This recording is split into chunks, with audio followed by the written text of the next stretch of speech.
it's MAREE, founder of Being Seoul. Welcome back to our channel. In today's video, I thought I would show you how I make my kimchi. So for those of you that don't know, kimchi is a fermented spicy cabbage dish. It is usually served with many Korean foods. It's also very good for you. It's considered a superfood. So the recipe I usually use is Judy Joo's. I think hers is legit. If you've ever been to Korea and you've had the kimchi there, it's so much different to shop-bought kimchi here. I feel like sometimes a shop-bought one here, it kind of just tastes a bit like vinegary cabbage as opposed to that chili fermented kick that I just think homemade kimchi gives. It is a little bit of prep work, but the end result is amazing. I absolutely love this recipe. So yeah, I thought it'd be quite a fun thing to film in case any of you are interested in also making your own kimchi. So the first step I'm going to do is brine my cabbages. Actually, I've only got one cabbage because I'm making half the recipe, so a smaller batch than I did last time.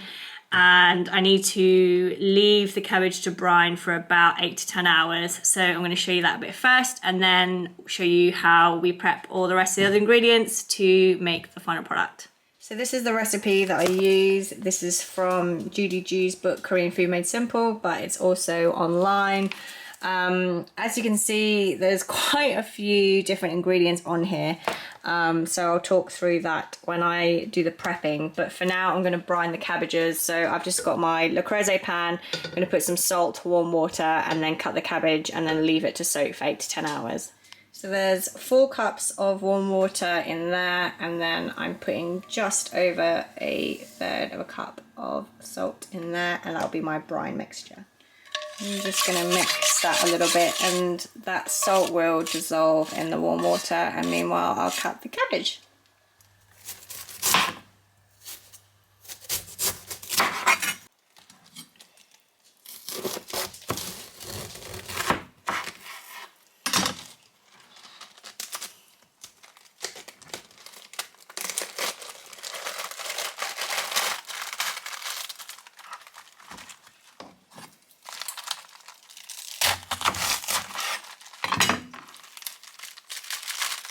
So I've just cut each cabbage halfway up and then just gently tear the rest, and then I get these nice quarter chunks which I will be brining and then making sure that the salt is in each of these individual leaves just to soften it a little bit before fermenting.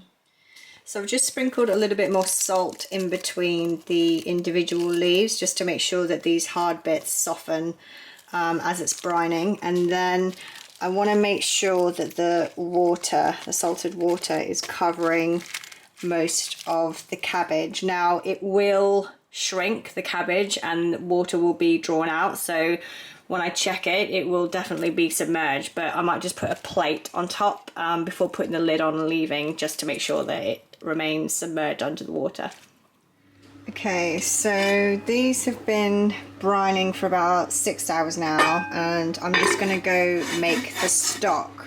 So for the stock I need some seaweed or dashima. This is the kind of dried seaweed squares, some freeze-dried anchovies, some spring onions, some dried shiitake mushrooms, and an onion. I have these little stock bag things, which you can, as you can see from the photo, you can put the kelp and the anchovies just so you're not having to fish out little bits afterwards.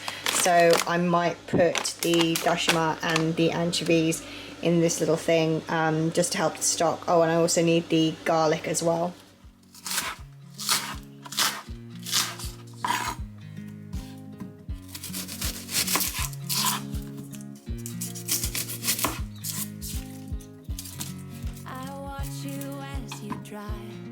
Do you know I'm looking, and I can't help but smile? Do you know how much I love you? You put my favorite song on, I put my feet up, and we just sing along, and I can't help but feeling, just loving this moment. Can we stay here forever? I'm loving this moment. Can we stay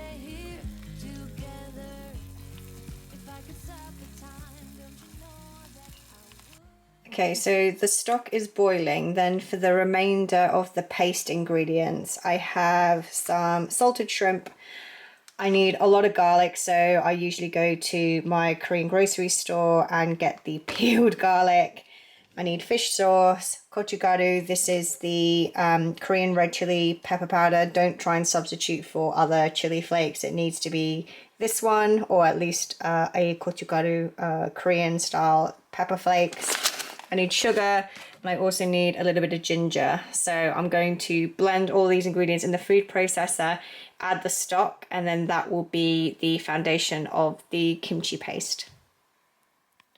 And I've also julienned some carrots, Korean radish, and these are Asian chives, but you can also use spring onions. I just think these are more authentic, and yeah, they're slightly milder than spring onions, but they go very soft in the kimchi. So once the paste is ready, we mix this with the cabbage, and that will be the whole kimchi mixture. This is a Korean style radish called mul, so you can get this in any Asian supermarket as well.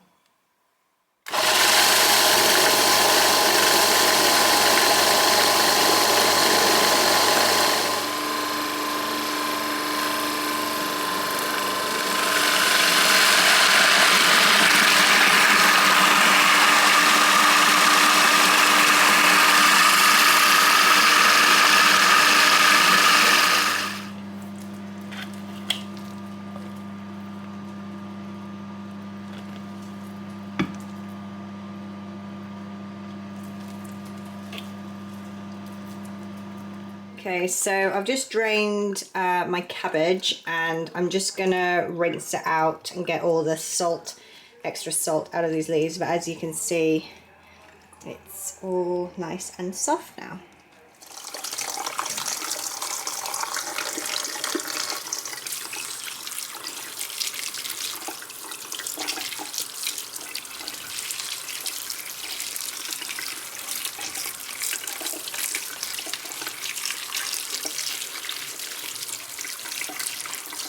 Okay, I've got my apron on and I'm going to put some gloves, and essentially I'm going to mix this paste up with the vegetables and then apply a lot of the paste in between each layer of the cabbage. And then I'll show you how I put the cabbages into my fermentation pot. This container I just got off Amazon, but it has a little pump that I can take out any air. They call it burping your kimchi. So yeah, I'm just gonna mix all of this in with the paste first. So I take 1/4 and just make sure each leaf is covered in the paste.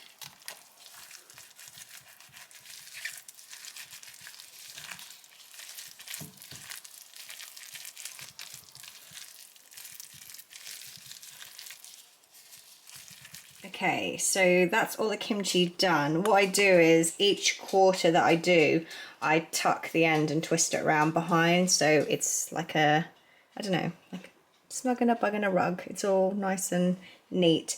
And then I'm going to stack it in here. This is the fermenting container that I was talking about. And then I'm going to leave that at room temperature for 2 to 3 days until I start seeing just little bubbles in between, which means it's fermenting, and then I will put it in the fridge.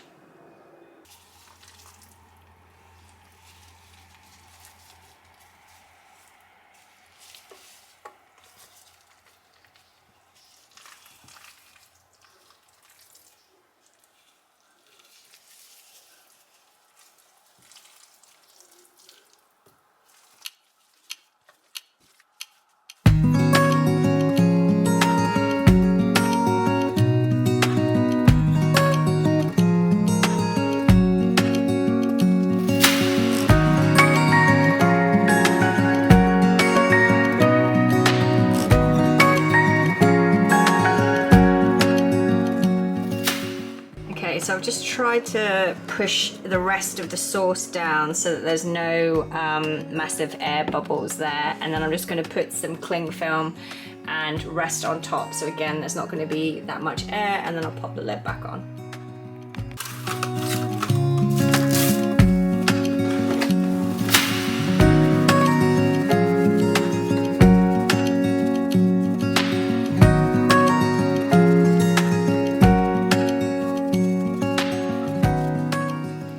And that basically will just stop if there's any molds that can form on top of it.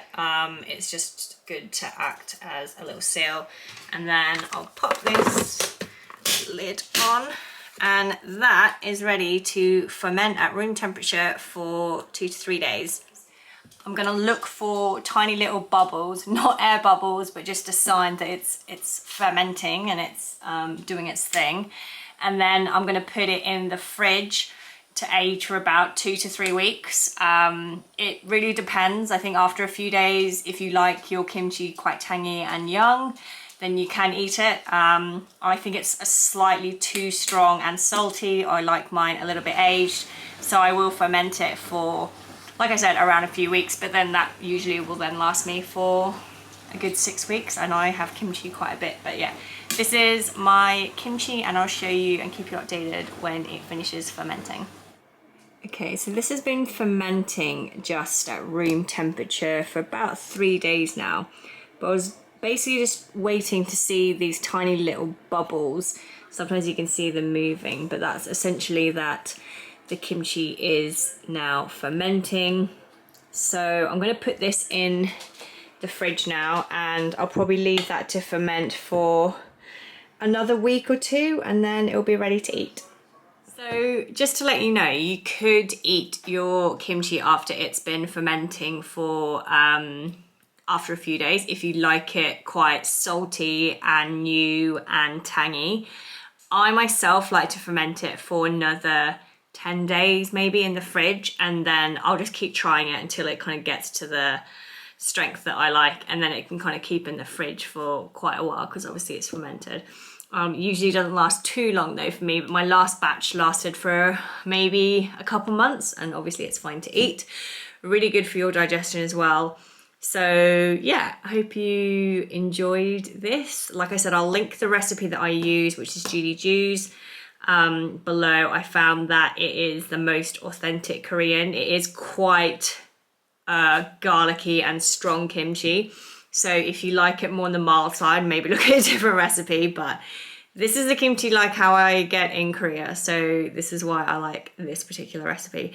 And let me know if you do make it, make sure to tag us because I would love to see it. And yeah, it's just quite a nice therapeutic thing to do. I personally just love making kimchi. Also, it kind of gives me a nice little connection to my motherland. It makes me feel more Korean. And it's just a nice and relaxing thing to do on the weekend. So yeah, hope you enjoyed this video. Please like, comment and subscribe, and I'll see you in the next video. Bye.